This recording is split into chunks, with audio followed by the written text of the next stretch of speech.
Felicidades a Pepita, que siga creciendo esa colección de muñecas. Nosotros volvemos hasta Morata de Jiloca para seguir conociendo más a sus vecinas. Y David nos decía que todavía tenían un postre por preparar. Sí, no sé si van a poder hablar porque en este momento están dando cuenta de ese panete y están todas con la boca llena como yo hace 20 minutos.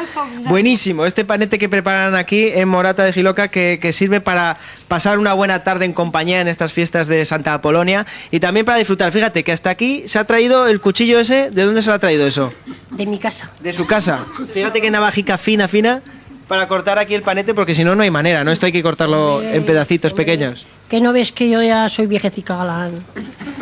Y ya son muchos años y los dientes ya se van de un sitio para otro. Bueno, quiero hacer constancia de la señora que está a dieta, que ha traído el panete al descubierto. Me voy a acercar rápidamente. Fíjate, ni cortarlo. Pero usted, ¿por qué? Ah, mira. No. Ya le ahí vemos relleno, cosita, ¿no? Claro. Sí. Bueno, Este es el de la amiga. El de la amiga, que al final le ha dicho, venga, le ha dado parte de su palmo, ¿no? Claro. Y ha compartido con usted. Venga, vamos a acercarnos. Fíjate, suena una jota aquí en el móvil. A ver, Pesetas, ¿qué suena por ahí? Una jota, y es que ella es muy jotera. Pesetas, ¿aún podrías cantarnos algo con la boca llena? ¿Alguna jotica, no? Después, le llaman ¿no? porque le han visto conexión. en televisión, luego que nos lo cuente. Claro, que le llamarán porque la han visto en televisión, ¿no? Alguna amiga. Y le dirá luego... Que es que no puede hablar, David. No puede hablar. Ya te he dicho yo que va a ser complicado.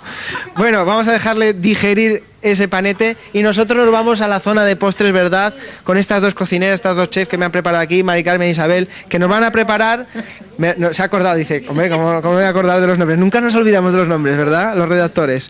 Claro. Bueno, no. vamos a preparar un brazo de gitano, que era muy típico también llevar el día de Santa Apolonia, ¿no? De postre. Bueno, a ver, ¿qué ingredientes vamos a necesitar? Porque tenemos ahí los ingredientes, ¿no, Isabel? Huevos, azúcar, harina y levadura. Fíjate, muy sencillito, ¿no? Y luego la crema, es natilla, puede ser crema pastelera. Chocolate también. Mermelada, chocolate, cada uno a su gusto.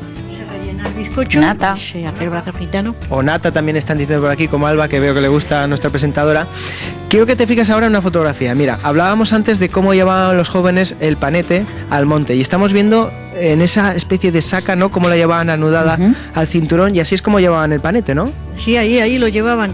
Y la botellica vino Y la botellica de vino. Las mujeres Claro, lo llevaban para en el pasarlo. pañuelico más finas, ¿no? en la servilleta y los chicos llevaban el taleguillo atado a la cintura. Y el brazo de gitano también se lo llevaban. Lo que pasa, ¿qué pasa un día con el brazo de gitano? Que lo llevan con toda la ilusión del mundo ahí la cuadrilla. ¿Y qué les pasó? Una cuadrilla y llevábamos muchos brazos de gitano y nos paramos a descansar, a hacer un alto porque íbamos lejos y nos olvidamos de uno. Echamos a correr a buscarlo y había desaparecido. Había desaparecido. ¿Y eso sabes por qué, Alba? Porque está buenísimo.